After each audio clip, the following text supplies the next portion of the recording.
Hey everyone, welcome back to another episode of AgogeTV. I'm your host Phil Leonard. Joining me shortly is my co-host Josh Summersgill and our guest on today's podcast, Emma Hackett. Emma is a mindset coach for Limitless Coaching. Emma is full of really useful information that will help you get not only the best out of your perspective and mindset, but also just get by on day-to-day life. Emma works with elite level athletes and regular people, and like I say, is just absolutely chocker full of useful tips and analogies that people will find really useful. She goes as far as to challenge me with a simple nursery rhyme, and show me how that's a challenge on my beliefs, and how that works in the regular world. Like I say, super interesting podcast, guys. Hope you enjoy it.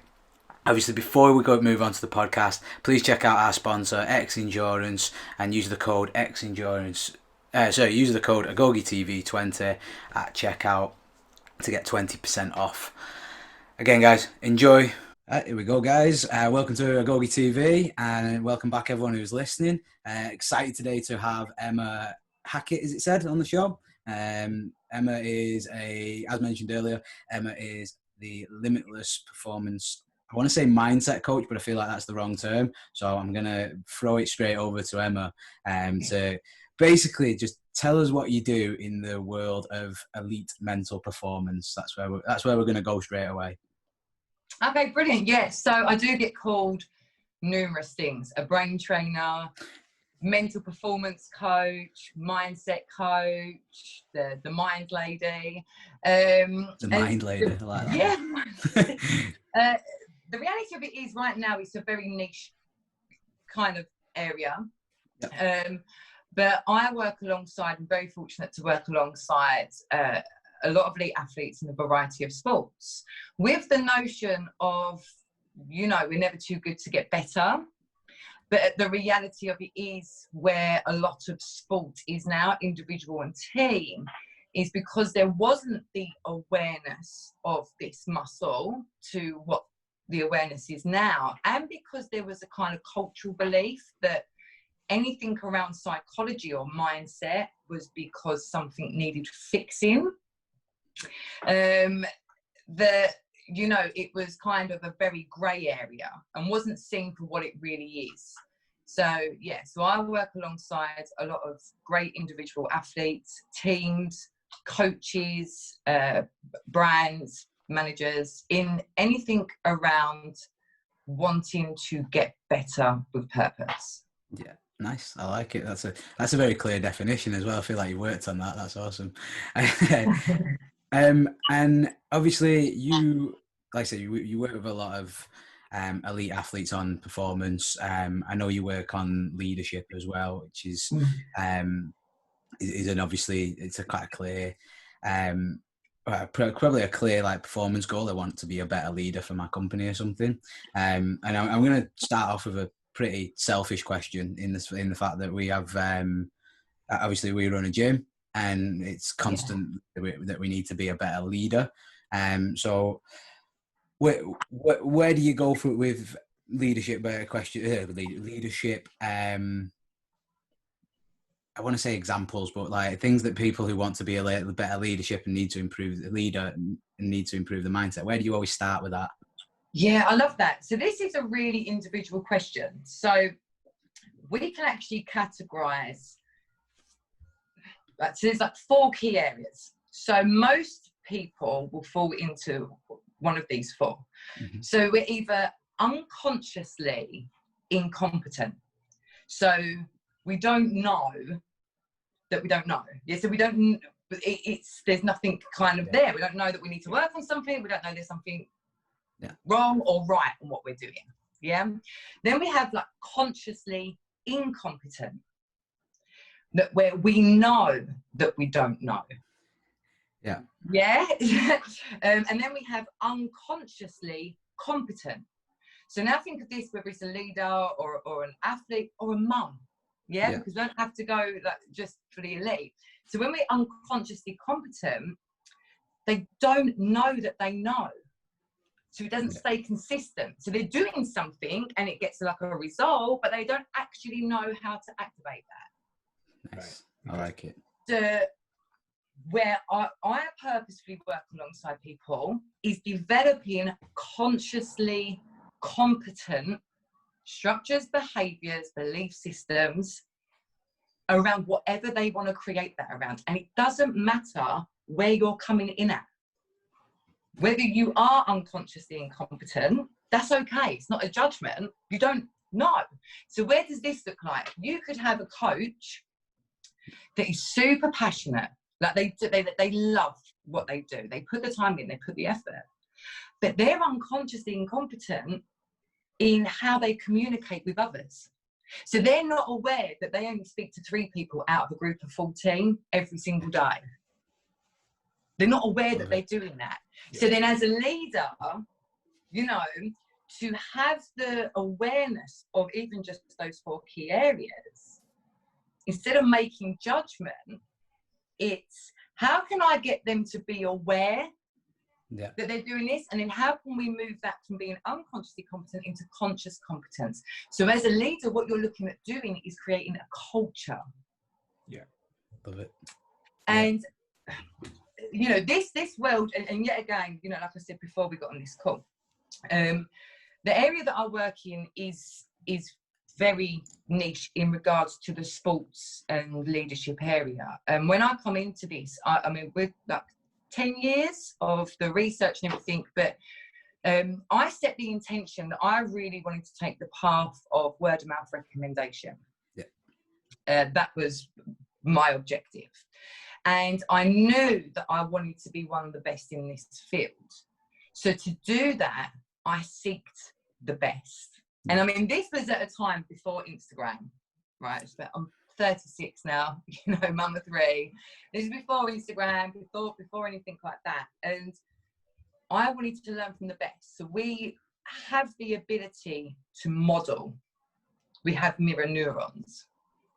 But what most of us have is an inability to see that this, or even have the knowledge that this is just 3 pounds of muscle. And there's some things that we need to unlearn, like, and relearn. Yeah. I like it. So basically I asked that question first of all because chatting to you beforehand, like I say, I knew that I knew that you'd have a great answer for it. And it does bring me nicely onto how did you get into becoming Limitless Performance, and like where did it all start? And I believe you was a psychology degree, is that right? No, might have been Emily lying to me. I'm not gonna lie. Yeah. So I started in. So she threw us under the bus, not Emma. No. I actually, do you know what? This is such a great question, and I would love us to sit with that one. Yeah. Because, okay, so I did go and do a psychology degree, right. But here's what it is: I had clarity early on that I wanted to work in an area of results development in 3 key places: mental health. Now, not mental health as in clinical, as in, we know, okay, so if you eat 3 bags of Doritos and then the next day you eat 3 apples, what one is healthier for your body? I was like, I feel like I'm going under the bus here. Everyone's going to say no. It's just it's a really basic question. Doritos. We know that the apples are better, apples, but we will happily talk about that. And what would we say that is? Is that nutritional health, which is physical health? Yeah. We don't go, oh, we can't talk about that because, you know, someone could have an illness that's not there. Well, it's like, no, that's just general.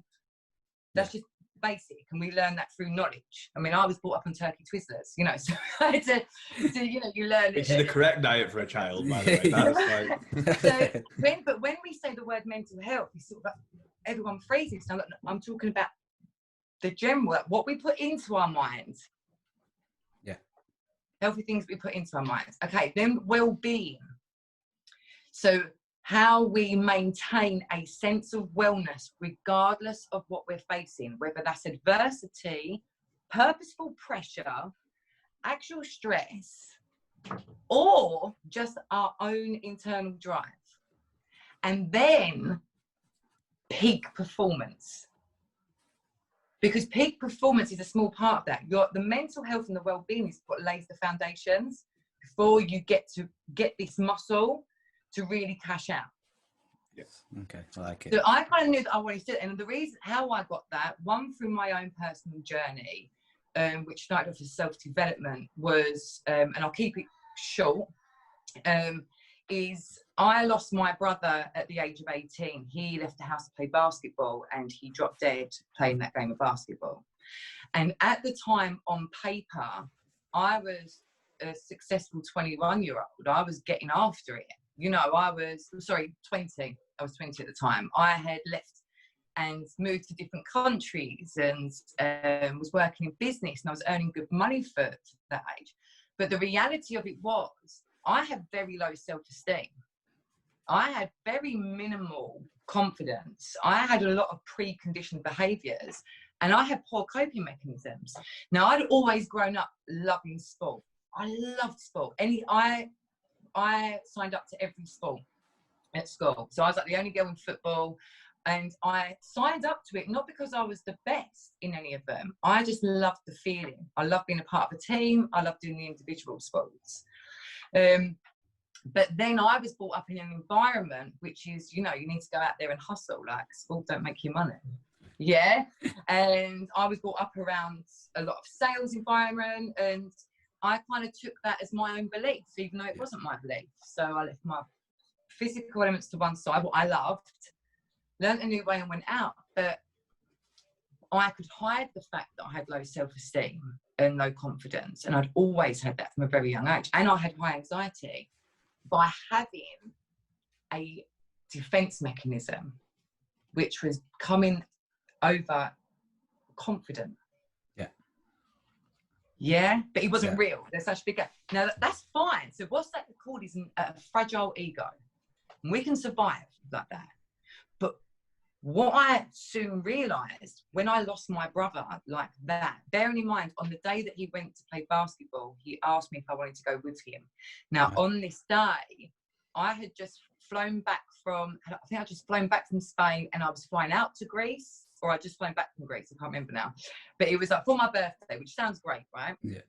I'd been out the night before. One of my coping mechanisms to feel good about me was alcohol. Yeah. And it was socially acceptable. So I would go out and get smashed because it just meant I could be this person that, you know, I wanted to be, and, you know. So I was laid on the sofa hungover. And I said no. In fact, he cooked me a pizza, and he left and he didn't return. And I held a lot of guilt on that. But also, when you have a fragile ego, which most of us do, because none of us are taught emotional intelligence. Yeah. Across the board. Yeah. But my mind said, because I'm driven, and we can talk about drive in a minute, I have to. So I was the eldest.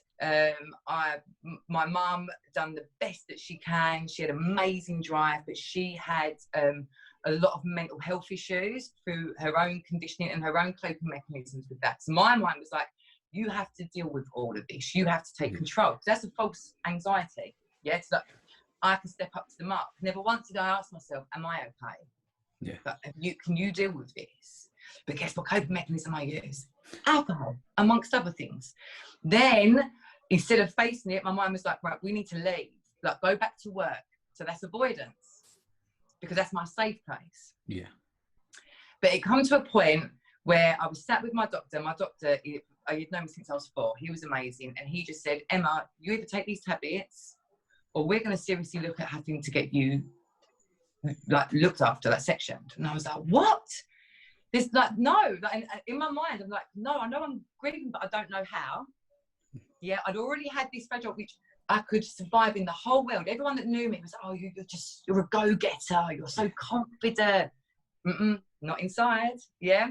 And this major trauma, because that's what that grief was, I had no emotional ability to process it, and I didn't know how to ask for help. Yeah. Because I had always seen that I had to step up to the mark. Now, I knew that I didn't want to take medication because I brought up in a household of self-medicators. Like, there was a drawer, like a pill was the answer to anything. So my child mind had said, like, oh no, we don't want to do that.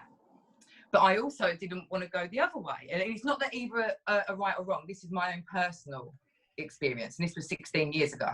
Yeah. But it was just a voice in my head was like, no, there's got to be something else. So I went home and I started, this was up on dial-up, I started searching. And I had never heard of self-development, well-being, emotional intelligence. I'd never heard any of that before. So yeah, this was like 16 years ago. So first of all, it was just to keep me alive. Yeah. You know, like, I've got to find something. And it was very just for me. And the more I come across, I just got obsessed. So I was like learning, applying. And then it pivoted from there. Then I was kind of like, hold on a minute. There's a lot of people here that are making something that could be simplified, very complicated. Hold on a minute. That's another thing that I've paid a lot of money for. It's not actually worth that value. Well, I think this person's marketing to, you know, reach from vulnerable people. But then once I got myself healthy, because obviously my mind wasn't healthy, when I got myself healthy and well, and then through that process, you know, I met my partner, I had children, I reconnected my drive again. Steve Jobs has a great quote, which is, you can only join the dots looking back. Yeah. And I was like, I want to reconnect my love of sport. And now I want to bring this to sport, because I could also look back as me as a young athlete that was passionate about sports, that actually what got in my way of really progressing in the sports that I was great at was my mindset. Yeah. You know, I never wanted to stand out. People say, oh, you're a show off, or you always, so I wanted to get small because my mind didn't have the ability to process that. And I was either unconsciously incompetent or unconsciously competent. So I was doing great things, but I didn't know the how. Yeah. So, sorry, I was just going to say that, like, it's an amazing story, and like credit to you, because for sharing, and thank you very much for sharing that. That I think that story will resonate with a lot of people, especially in the UK. That, like, because I know, like, the people talk about that. I know I used to go out and drink because for the same sort of reasons. It was the only time that you could be. Yeah, I'm Mr. Big now because I've had a few beers or whatever. What would be your advice? Is like the next step? What would you be? Where would you tell people to go to find some additional maybe resources or somewhere where they can find help? If that story does resonate with them specifically.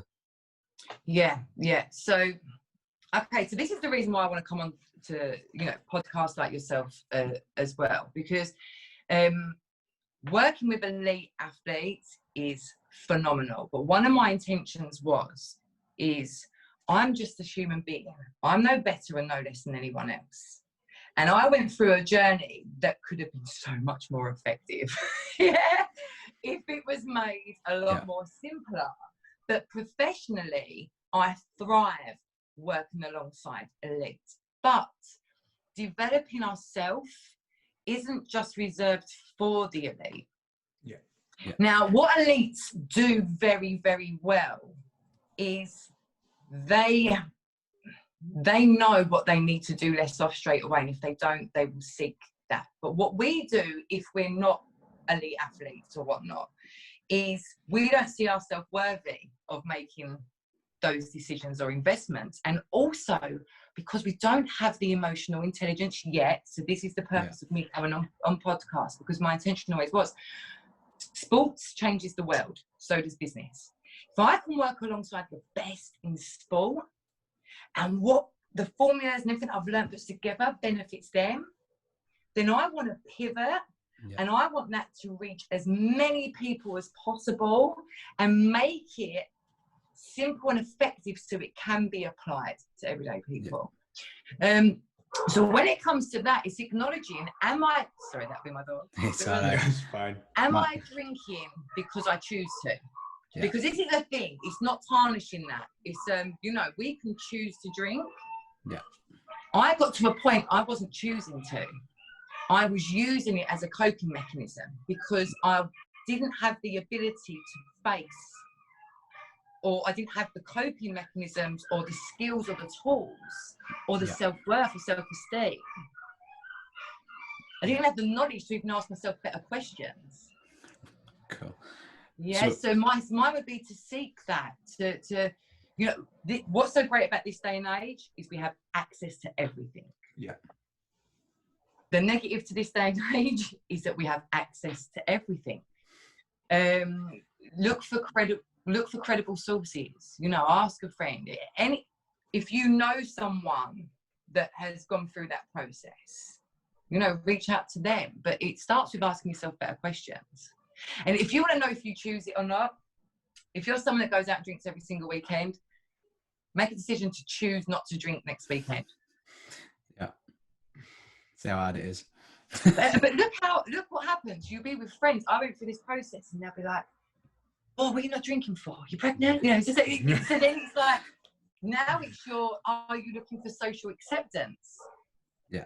Everybody goes through that, don't they? Like, literally everybody who sort of comes out at their end of, you just get to a point, don't you? Obviously everyone goes out in the late teens, early 20s, and the next thing, it's 2:00 in the middle of a club and you're like, I fucking hate this. Yeah. I'm surrounded by bellends, do you know what I mean? And like, I don't want to do this anymore.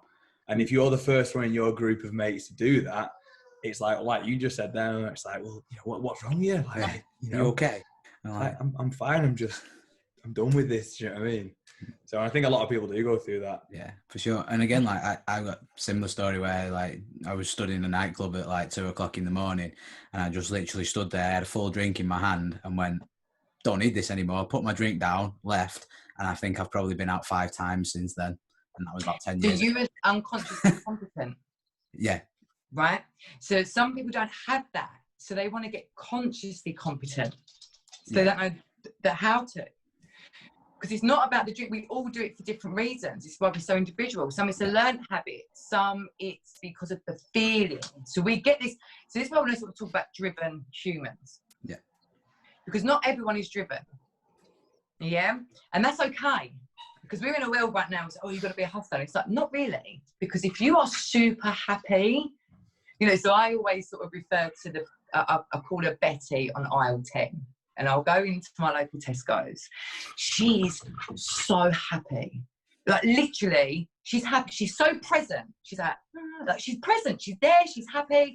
She goes to the same place in Benidorm, or she did pre-lockdown, every year. She loves it. She saves her back. This woman is just glowing. She's happy. And I remember at some point, you know, when I was facing challenges, I was like, I'm so jealous of Betty right now. Like, I'm just not going to keep trying to share this knowledge, run a business, you know, be a mum to 3 kids. I'm just going to go and work at Tesco's. I want to be a Betty. Yeah. But here's the difference. That would make me feel, that would have given me psychological safety then, just in that moment of thinking. But I wouldn't, because of my drive. Yeah. Yeah. I would then want to be manager. I would then want to be, you know, and there's a lot of people that get that feeling. So some people don't even know that they're driven. Yeah. Because they've never asked themselves, you know, am I driven? Yeah. Do you know, like, I bless my poor girlfriend. Her name's Emma as well, but I always give her, so I feel like I'm always giving her grief on the podcast, but she's like that, like, you are always giving I am always giving her grief on the podcast. Like, everyone thinks I hate her, but I don't. I love her dearly, honestly. But she's like I remember being like, I want a house that's got like massive, I want a pool, I want a cinema room, I want the biggest, best house possible for whatever reasons. And I'm like, what do you want? And she was like, I'd just like a little 2-bedroom detached. And I was like, really? Is that it? And like, at the time, it was, for me, it was just unconsciously competent as such. I was driven. I'm a driven sort of person. And I was just so surprised that like Emma was not. Do you know what I mean? Yeah. And this is great because, so I have some clients of mine that, for instance, businessmen or women, self-made, as well. So literally from nothing, that's millions, worth millions. Yeah. A lot of the when we originally started working together, they were like, my whole drive has been focused on creating this life. You know, when I get the mansion, when I build my company up, because what happens is when we get clarity in what we want to achieve, goes into our reticular activating system. And when we're driven and either unconsciously or consciously learn the way to do that, we will get there. Yeah. But what had happened is he had the belief that fulfillment wasn't a part of that process. And this happens with a lot of driven humans. So they get to their goal, and this has happened with athletes that I've worked with that have got to the podium. Yeah. Nothing. But what kept them going was the drive of the belief. When I get that, then I will. So here's the key. Success is a formula, but fulfillment is an art. I like that. And you have to know yourself enough to know what you see as success and what fulfills you. Yeah.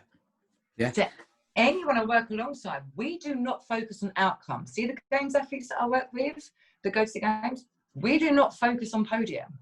We purposefully focus on process and performance. But it starts with them knowing themselves. What's their why? What's their values? Yeah. For them to learn how to trust themselves. I love it. You know, and like I say, it's. I find it super interesting because, like I said, for me, and again, like resonates for me because I remember my girlfriend saying to me once, like, "When does it end?" And I'm like, "Ends." I was like, "It doesn't. You just keep getting better." And I was like, "You hear your drive is running the show." Yeah. So I was like, I get, like, I don't know, it just doesn't. And she was like, well, you're not happy when you reach, like, I don't know, like, for the gym has 5,000 members and you've got all these things, like, you do whatever you want, and you're not be happy. I was like, well, I would, but I'd still be something else. Like, I think if I hit and I say this, like, if I hit the point where, like, I feel like I've completed it with the gym, there'd be something else. I'd start something new. And I know I would. I'd want to go and, like, I don't know, I'd start a new business, or I'd start, like, rowing marathons or something stupid. I don't know, something that I'd be good at. That's and I say that sort of, I said, your story really resonates with me because of that. So just to sort of bring it to training, Emma, something that me and Phil always find talking to, like, members and athletes about is, obviously, like you just said, if your goal is to get onto the podium at some competition, do you know what I mean? So let's say it's 12 months away. You shouldn't just have 12 months of no enjoyment or fulfillment, should you? So you get to that podium and then obviously it's like, hey, and then it's like the anticlimax of, oh, okay. Do you know what I mean? It's the whole process business, but along that way, you should be enjoying bits. Do you know what I mean? It shouldn't just be all building to that one point at the end. Yeah. I love that. I love this question. So I actually do a workshop or a talk and I go travel to boxes. I'm very blessed. You know, if I get a message like, hey, would you come do a talk? I check the diary. If I can, I'm like, yeah, I'm going to be there. Yeah. And it's called the fundamentals of mindset, because the reality of it is they're not in place for many, and that's okay. Like, he's coming. This is great. So we don't even have to focus on athletes in what you just said. We can look at anyone from 65-year-old Sally, who's a member at your box, who is driven but lost that because she was probably brought up in a generation that her purpose was to stay at home, be a mum, even if she had deep ambitions to be a pilot, or she suppressed all of that, especially in them day and age, especially because you didn't have social media, so you only knew what was going on in your town or the street. You wanted the cleanest house because you knew that Margaret down the road, had to clean the house, or you wanted the better curtains or whatnot. But then even at 65, she has the courage, because what courage means is from the heart. It's a Latin word, from the heart, to step into a new environment like a CrossFit box and challenge herself. She will be reconnected with her drive. Yeah, love it. Yeah, but what happens is if you're not consciously competent, and this is in any area, you will fall to your conditioning or that culture.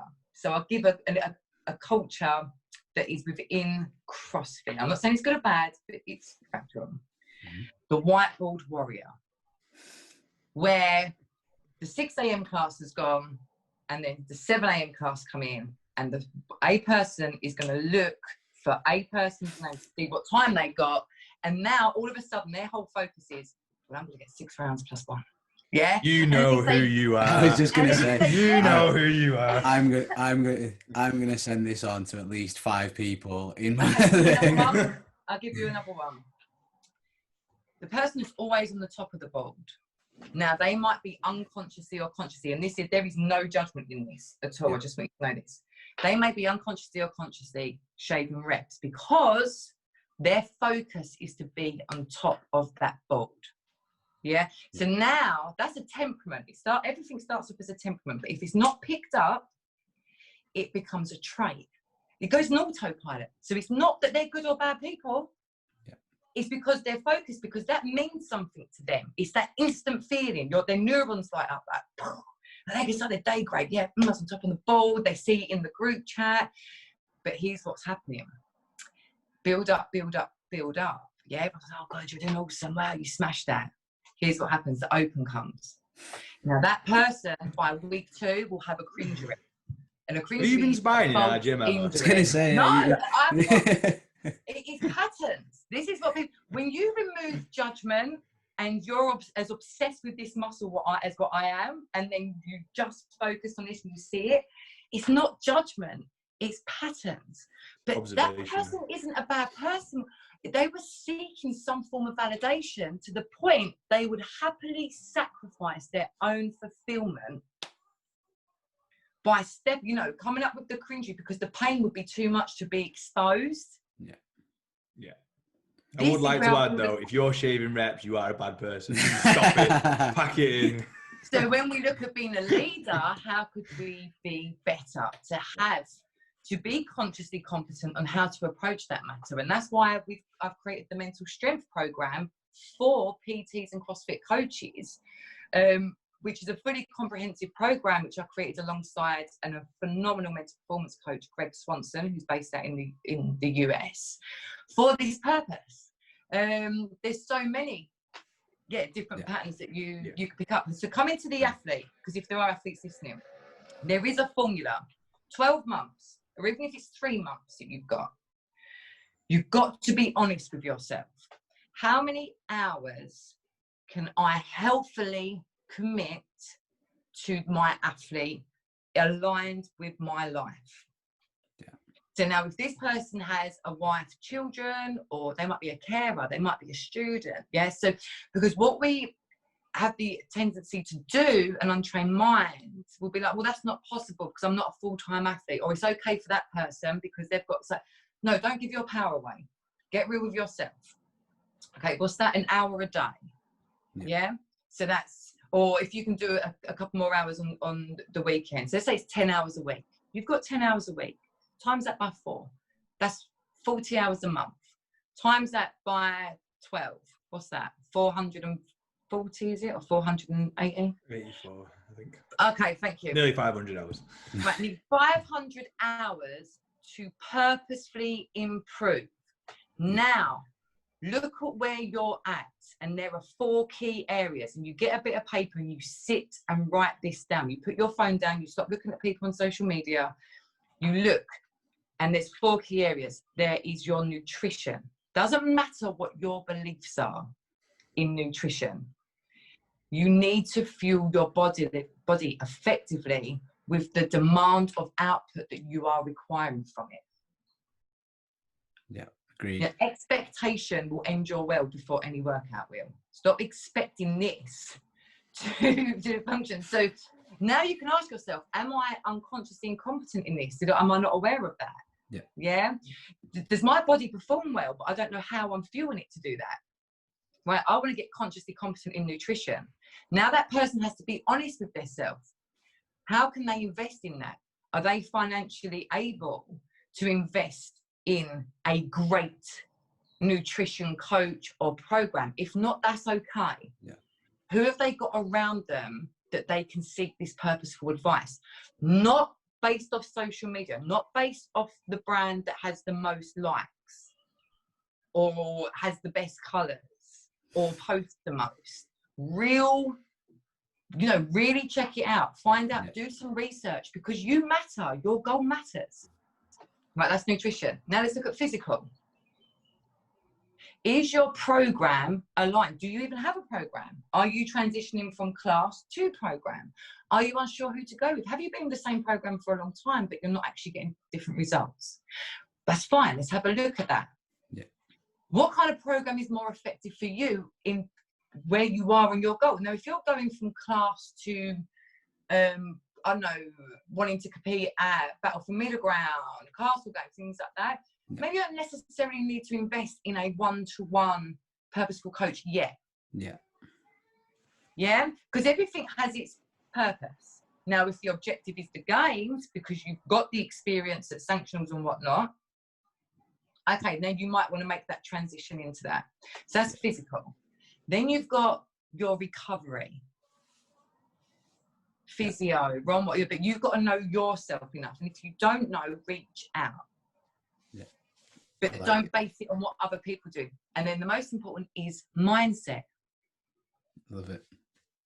So if you don't know how, and you don't have to be sick to get better. This is the thing. There's such a big belief of you only work on your mind if there's something wrong. Yeah. And the reality of it is, the truth is, a lot of athletes have reached out to me because they've got mental burnout, because they've got a mental block, because of performance anxiety.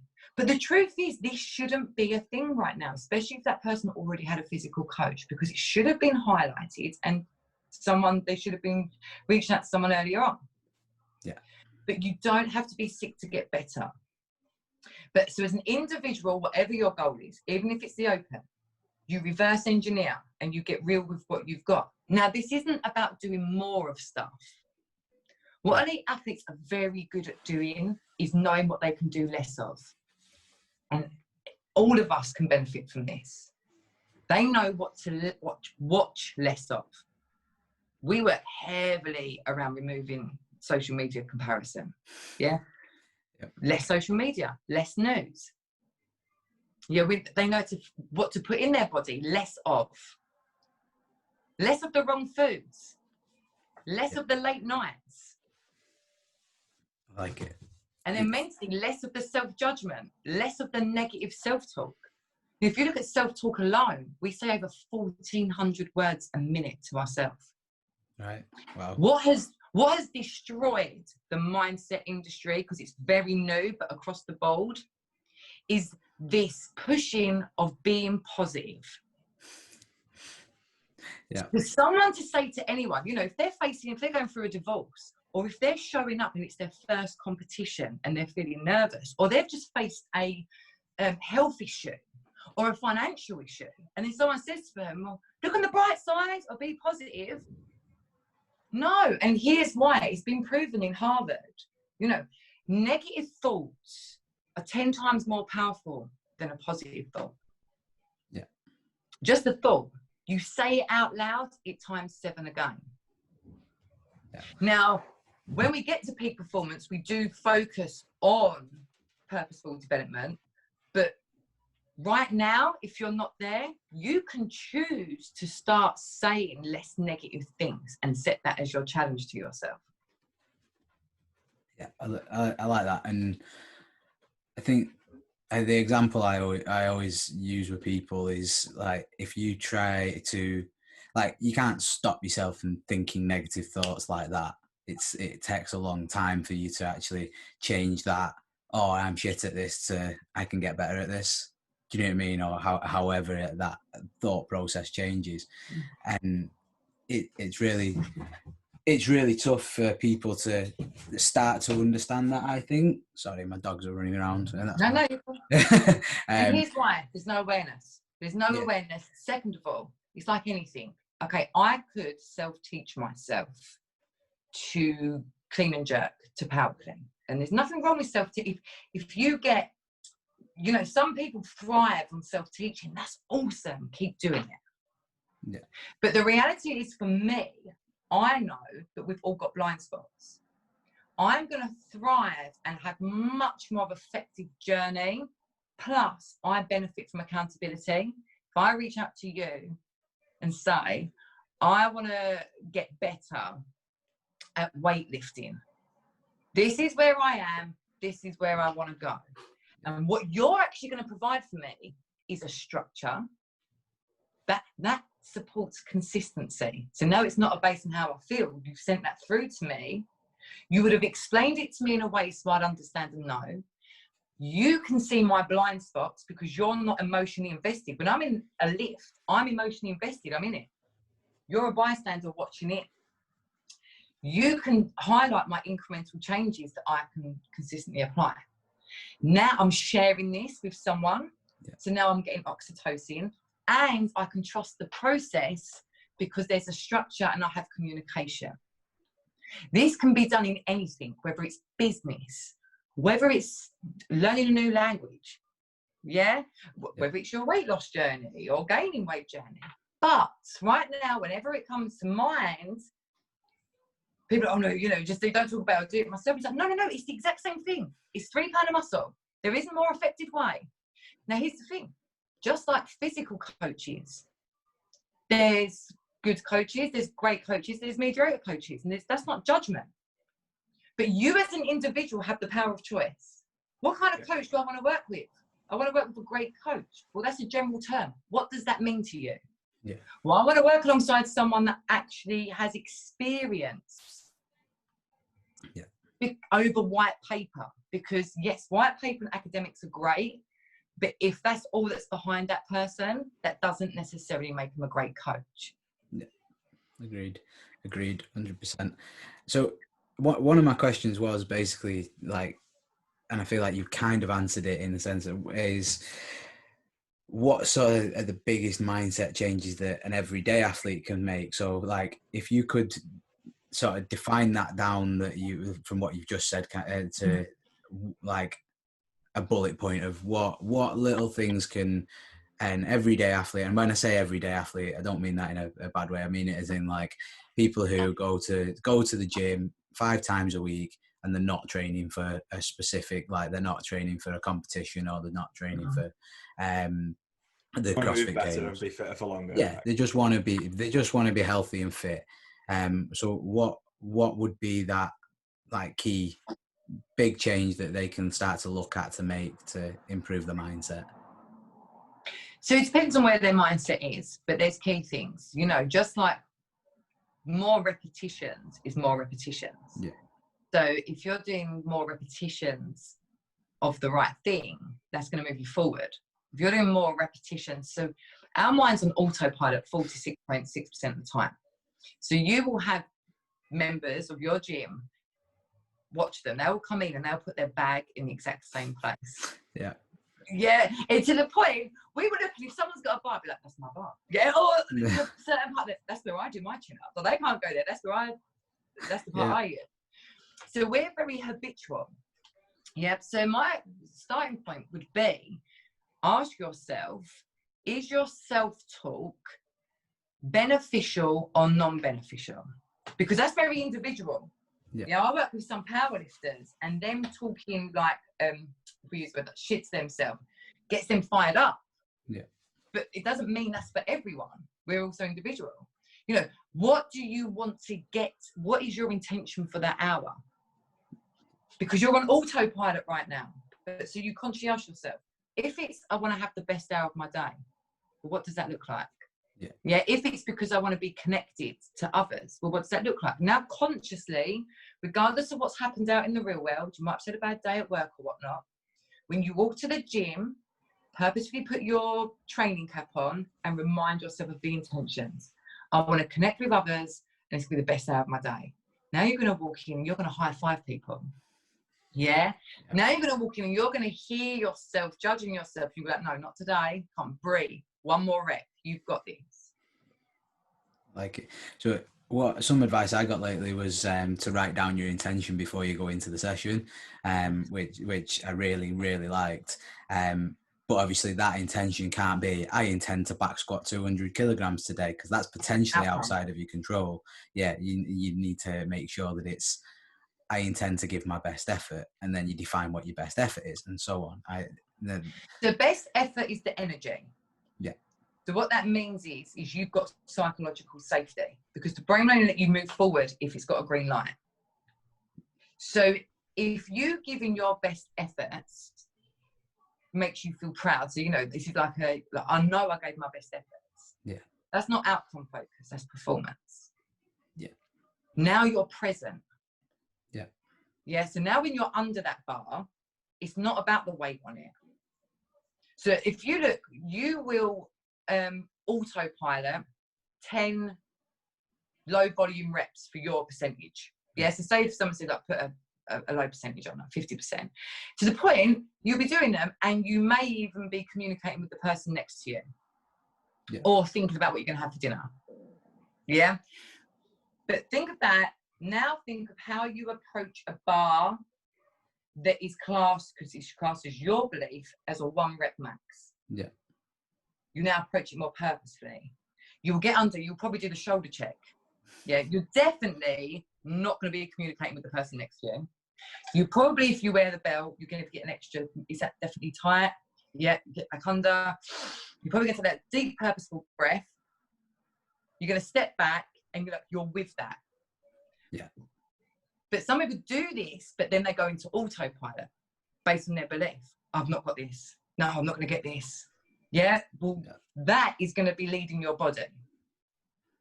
So now it's setting the intentions. It's getting that 1% better. Right, get tight. If you get stuck at the bottom, right, deep breath, drive.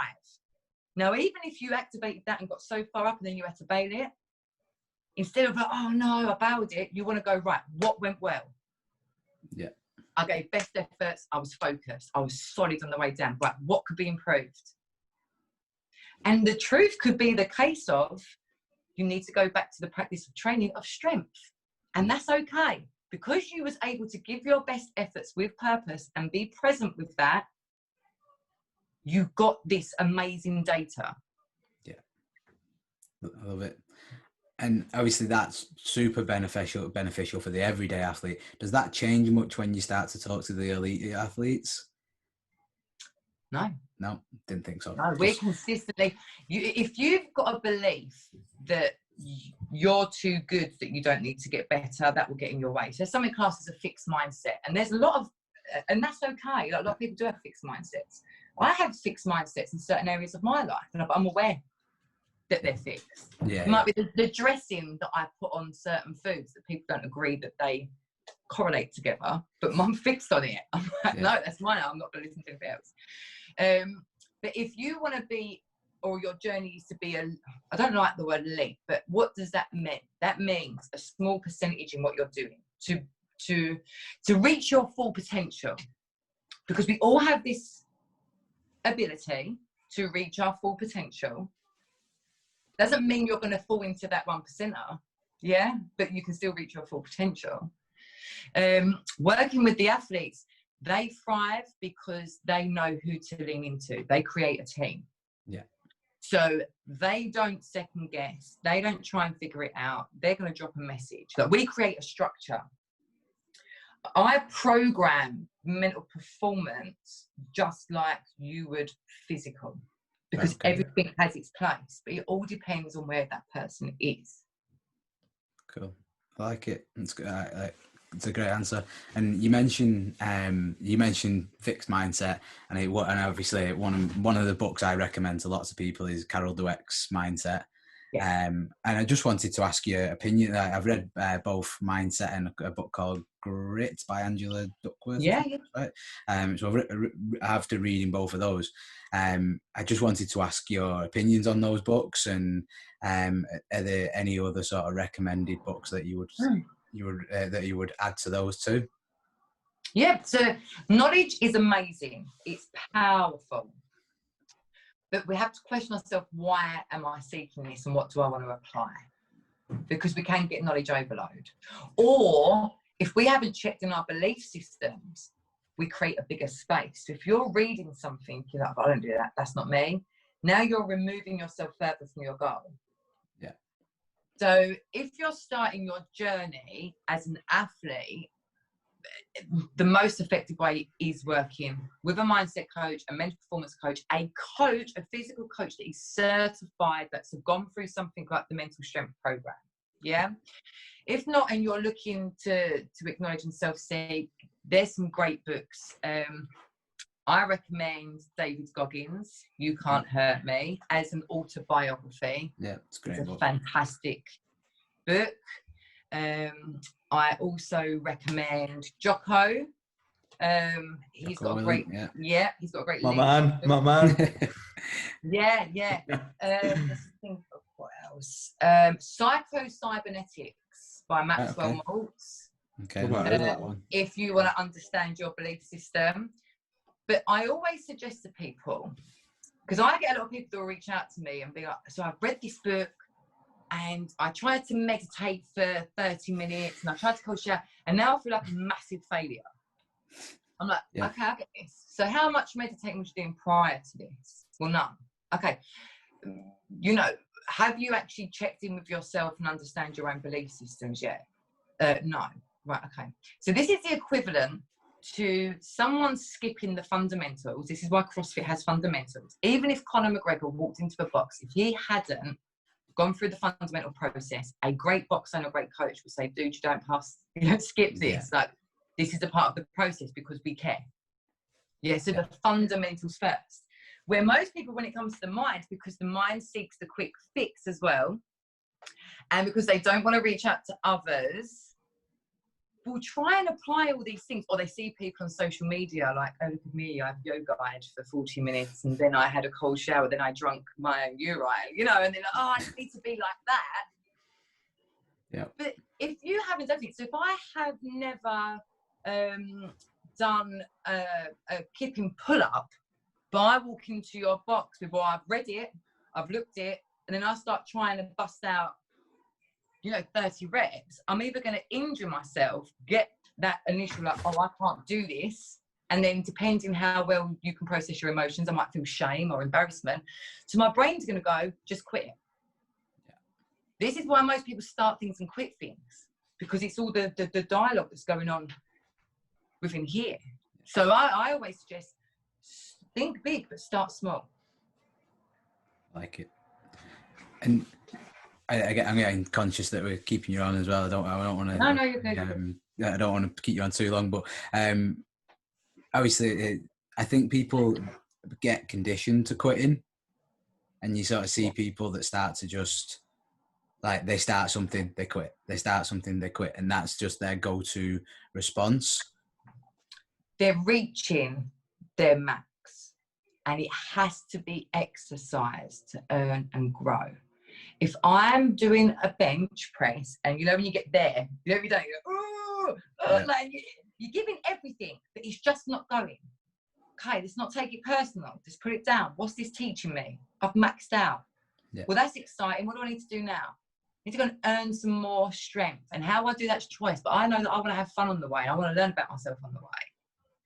We're not associating the same thing mentally. Hence, again, this is why I want to discuss this. But if you tell yourself you're a quitter or someone gets labelled as a quitter, they're going to live that. It's psycho-cybernetics. There's certain laws in life. I didn't learn about the law of gravity till I was, I think, 10 or 11. Yeah. I was impacted by it when I was like 5 or 6, when I'd watched Peter Pan and climbed up on my mum's unit and jumped off. Yeah, and it didn't matter what my belief was. 5-year-old Emma believed I could fly. He just done it. Why not me? But the law told me no. So there's certain laws. It doesn't matter what your belief is. The law of self-talk is the law of self-talk. We never stop talking to ourselves. We're saying over 1,400 words a minute. Our thoughts become our beliefs. Our beliefs trigger our emotions. Our emotions trigger our actions. Our actions create our results. The results become proof of that belief, and we. Yeah, and just to point out to people, it can work in the opposite way, in the sense that, like, people say to me, like, "Oh, you don't give up," I don't give up. Do you know what I mean? And like whether or not that was through watching me do training or whatever, but now I don't give up. And I don't think that was ever naturally there.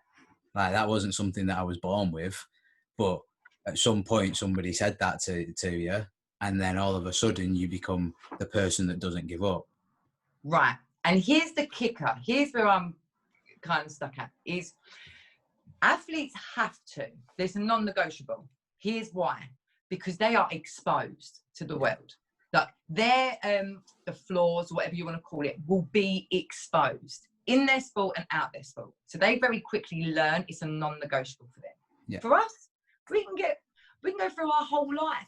You know, we go for a whole life. If someone's got the belief of I'm not good enough, so I'm not going to enter that in-house competition, they can say, oh, I'm busy that weekend. And that's accepted. But what they're actually doing is they're depriving themselves of an opportunity to do something that they love because of their belief system. Now, here's why. Belief systems are what we believe as individuals to be true. And we are very defensive of them. So I'll give you a quick example. I would want you to finish this sentence. Mary had a little lamb. Okay, you're wrong. It's Mary had a little cat. Now, straight away, what does your mind say? Like, don't think, just go. Nah, that's the nursery rhyme. Right, and I'm going, yeah, but it's wrong. It's Mary had a little cat, as fair as white snow. Right, now what are you thinking? But don't overthink it, just go. Just, no, you're wrong because that's the nursery rhyme. This is just Phil, though, by the way, Emma. This is me talking to Phil every day of my life. Okay. I love a good argument. Come on. Right. So can you see your body language has changed? Can you feel your emotions a little bit? Yeah. Like, can you feel like there's something that like your mind was like, hold on a minute, what way am I going here? Because I've just been triggered a little bit. So I've got a question for you. So first of all, I didn't say finish this nursery rhyme. I said finish this sentence. So it could have been Mary had a little bit of pre-workout. Yeah. Or Mary had a little bit of cake. Yeah. But your subconscious, boom, that hesitant lamb. Yeah. Now when was the last time you sung that? And I appreciate you have a young daughter. God, no, she's not that young. God knows. I probably never sang it anyway. I really doubt that I was. Right. I doubt I was that good a parent at any point to turn around to sing that. Your childhood. So it would be your childhood. Yeah, defo. But did you hear how defensive your belief system was? Yeah. Of something that one doesn't matter to you, you don't care about, and you hasn't been a part of your life for years. Yet my dialogue triggered your subconscious to throw that up. And you defended it. You didn't go, well, to be honest with you, I'm not bothered. You went, no, it's that. Yeah. Now, I taught my son, my youngest, Mary had a little cat. And then I forgot about it. He went to school, come back raging. And I was like, what's up, Harry? And he was like, they were all singing Mary had a little lamb. And I was like, no, it's not. It's Mary had a little cat. So I'll put it back now to lamb. But I just want to share this. That's the power of belief system. And that's something we don't care about. Yeah. So now think about when we're approaching a new business venture, a relationship, or even working on ourselves, a competition, a new PB. Yeah. You don't just change your belief systems. It has to be exercised with purpose. And you have to have the psychological safety to do that. And you have to learn how to be self-patient, and you want to create a structure that you can trust. So, like, again, just to use an example, I remember reading, I'm big into reading, so just another example, Darren Brown's book years ago, and he talks about how belief systems are circular. So trying to argue with somebody who's got a specific belief system, and I don't want to get into religion and stuff, but the one he uses is somebody says God's not real, and they go, so somebody says God is real, and somebody goes, well, no, because of this scientific evidence. And then that person goes, yeah, but that's God. And then it just keeps coming round to the same thing. How would you go about breaking that down then? If somebody's, like you say, somebody's got that belief system in place already, how do you change that? Yeah. I'll ask the question. Is that belief system still serving you a purpose? Yeah. Is it working for you, or is it working against you? Cool. Easily done. You know, it all starts with self-awareness. There's so many different roads up the mountain. so many. And you know, I'll give you an example for me. I was unconsciously incompetent, but now I've become consciously incompetent in the world of social media. Here's why: because in what I was doing, it wasn't required. It was very niche, just building through word of mouth recommendation, earning respect. You know, that's my intentions that I wanted to set.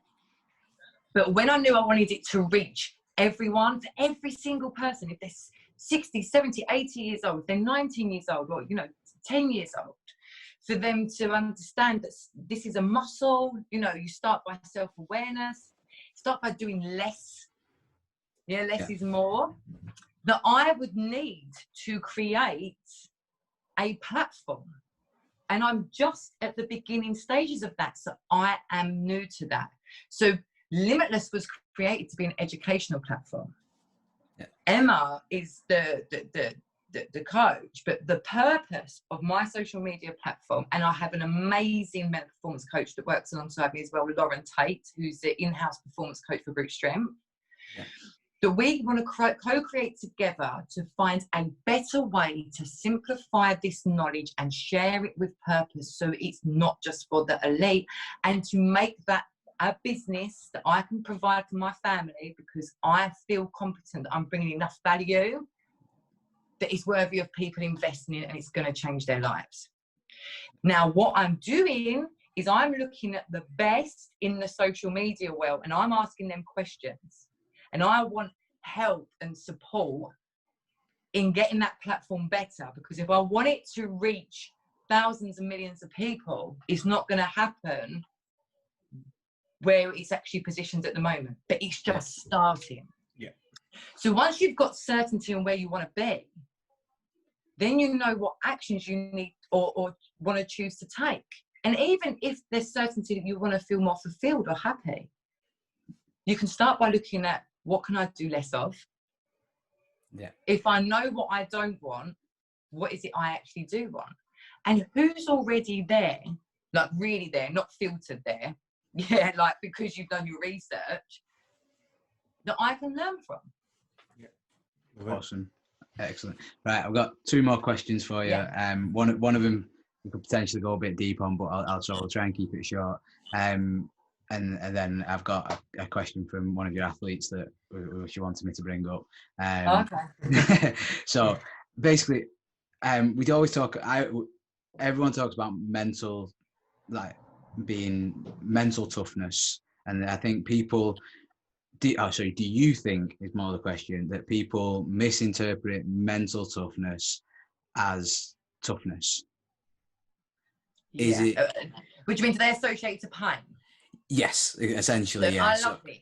So when someone goes, "Oh, you can get in the can go in the pain cave," I'm like, right, they've got a high pain threshold. Yeah.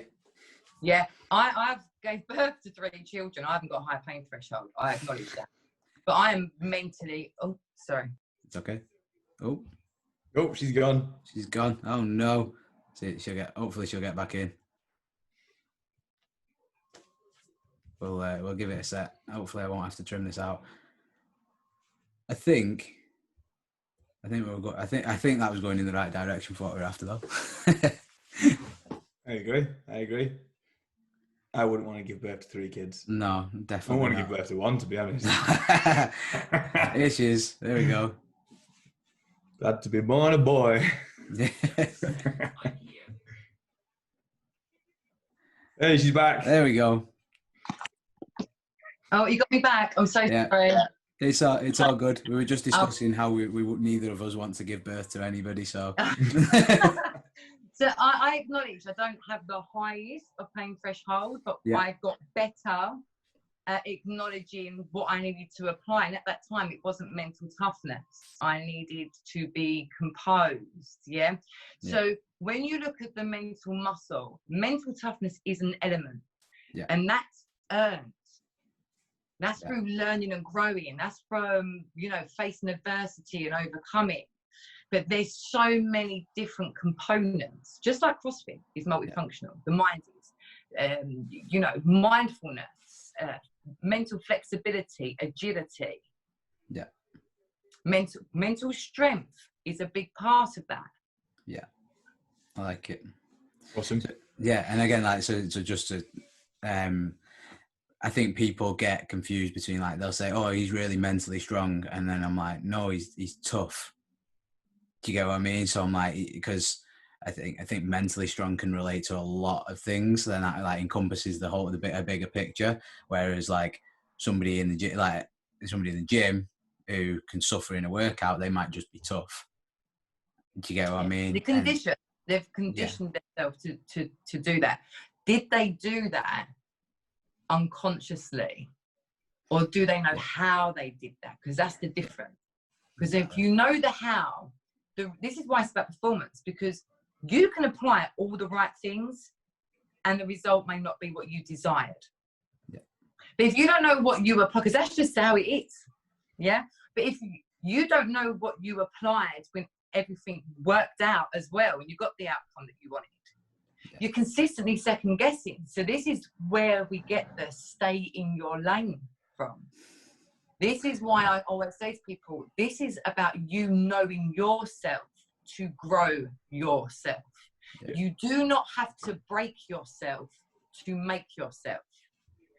But CrossFit is a young sport. I'm like, back in the days where Froning was eating out the peanut butter tub and then no warm up and we'd just go out. Yeah. So, yeah, I love it. And again, I think the difference being mental toughness can sometimes, again, if those dials aren't balanced and you're really tough, you're gonna get hurt. Yeah. Do you know what I mean? Like it can have a negative impact as much as it can have a positive impact. Sometimes you need to be tough. You're at the end of a competition, you need to send it to win the event. Yeah, you're gonna have to be tough. You got to learn to hurt.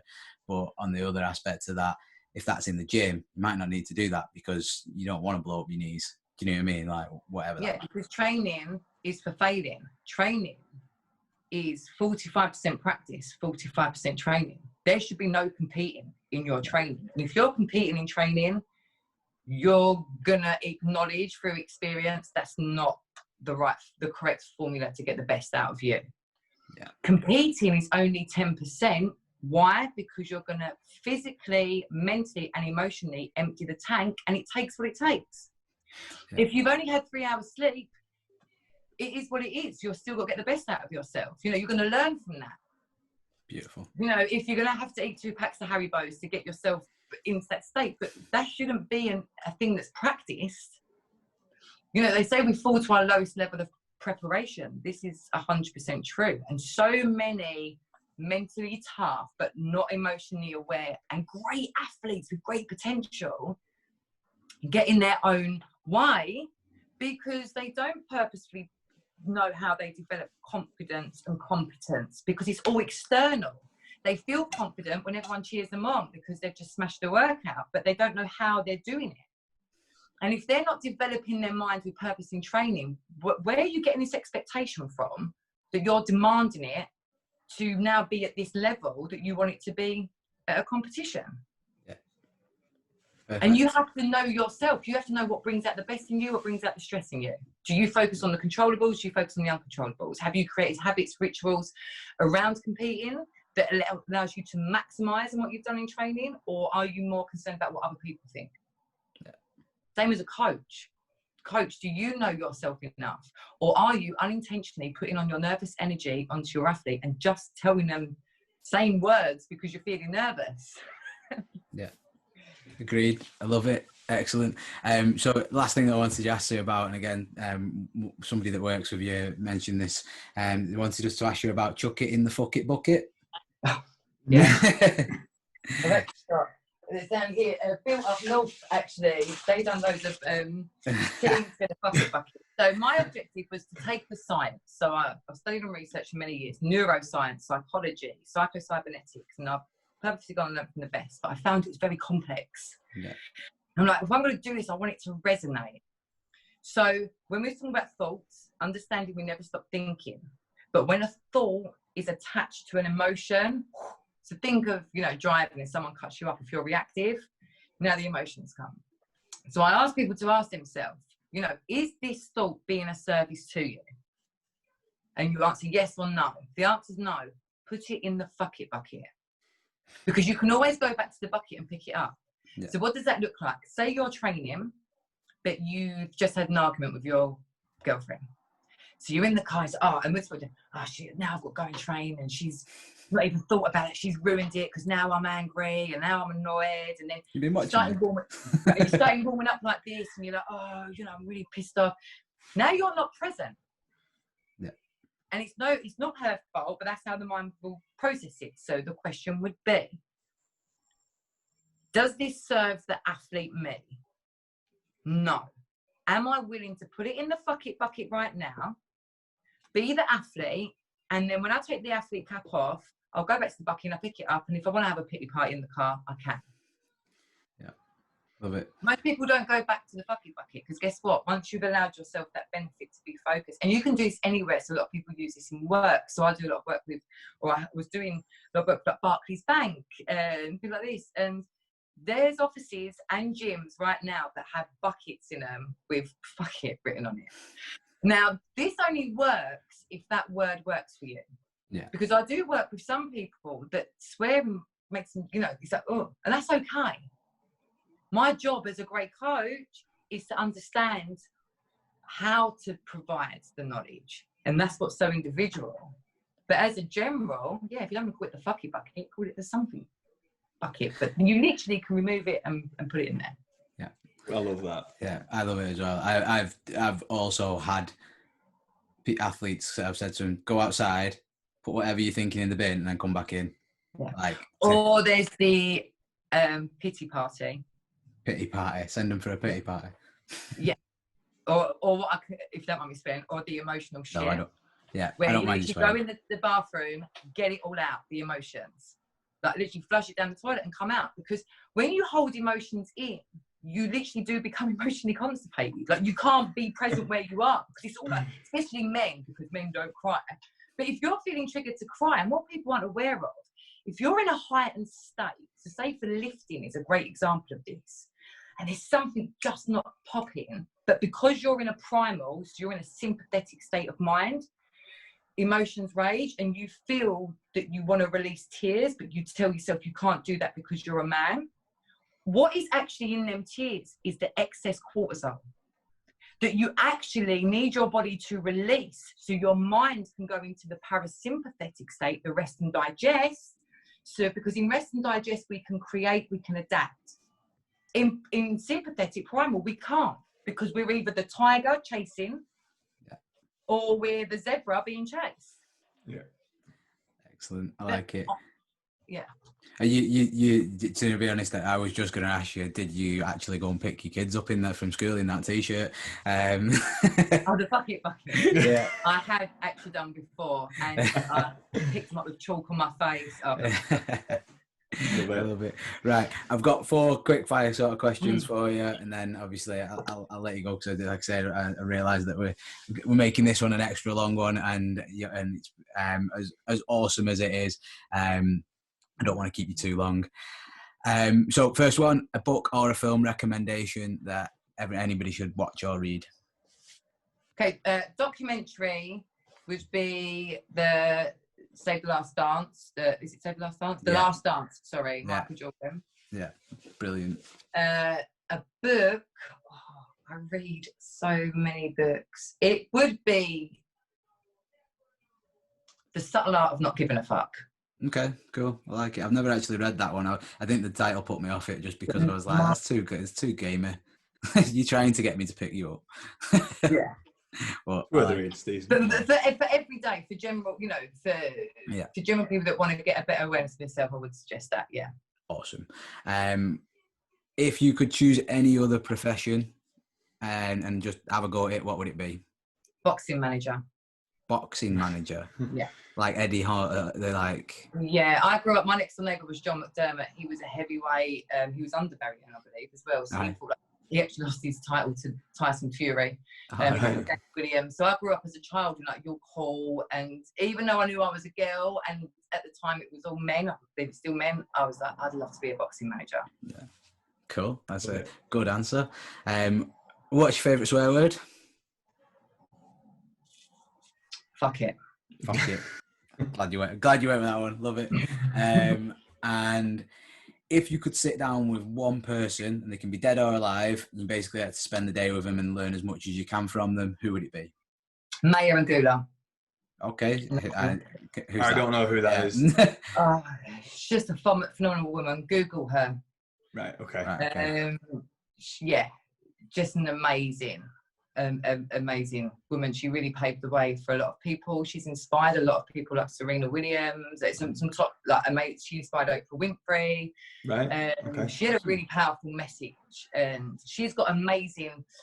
So with my lot of elite athletes, we do a lot of videography, feedback, and see things. So there's one of her poems, and Still I Rise, and Serena Williams recites this, and I use this a lot with some of my top athletes as something that we go to as part of what we use. Yeah. Awesome. I like it. I'm just trying to Google that now as we speak so that I've got it. There we go. Amazing. Emma, that was absolutely brilliant. I think there's so many valuable messages in there. Really, I'm looking forward to getting this one out to everybody. Thank you very much for your time today. We really appreciate you coming on the podcast. Before I let you go, though, how do people find you if they want to know more about you? So obviously still in that transition phase for that. So right now the best place is Instagram, Limitless Coaching. On the link tree there's multiple ways to contact me. Please do so, even if you've just got a question. You know, I love to answer questions. That's what that's there for. Yeah. Don't think, oh, I'm not an athlete, so I don't want to ask. That's absolutely fine. Please do. Cool. Also on there for coaches or PTs that really do want to be more consciously competent in this realm. There is a link there to the mental strength program, which is 10 credits. It's, like I said, it's CrossFit acknowledged. Yeah. Myself and Lauren, because we're trying to figure out what are better ways that we can simplify this and make it accessible. So we have a sort of 3-week fundamental course coming out, which is for people that are really new to this. And this is, you know, so if you are training at a CrossFit gym, you know, and you want to learn more about your mind, or even if you're not, you know, if you work in the office, you just want to know a bit more about self-awareness. We've really put time in to try and simplify it as much as we can, but make it purposeful. So we wanted something to be of value. It wasn't designed to sell, it's designed to be of value. But Instagram at the moment is the best place. The website is being currently developed at the moment. And then if it's an elite athlete or a manager or a coach that's wanting to contact me, then yeah, it's still the same social media. Cool. And that's Limitless Performance, is it, on social media? No, Limitless Coaching. Limitless _ coaching, yeah. Yeah, Limitless Coaching, sorry, my bad. So Limitless Coaching on Instagram. Again, thank you very much. Just before we end the show, obviously we've got to thank our sponsor, X Endurance. Please check X Endurance out and use the code use the code AgogeTV. AgogeTV 20, words and that, at xendurance.eu. You'd think I'd be better at that by now, wouldn't you? So check them out, xendurance.eu. Use the code AgogeTV 20 for 20% off at checkout. Again, guys, thank you very much for listening. Please like, share, review, all the usual stuff. Please share on social media wherever possible. We'd really appreciate it. Emma, Josh, thank you very much for joining us today, guys, and peace.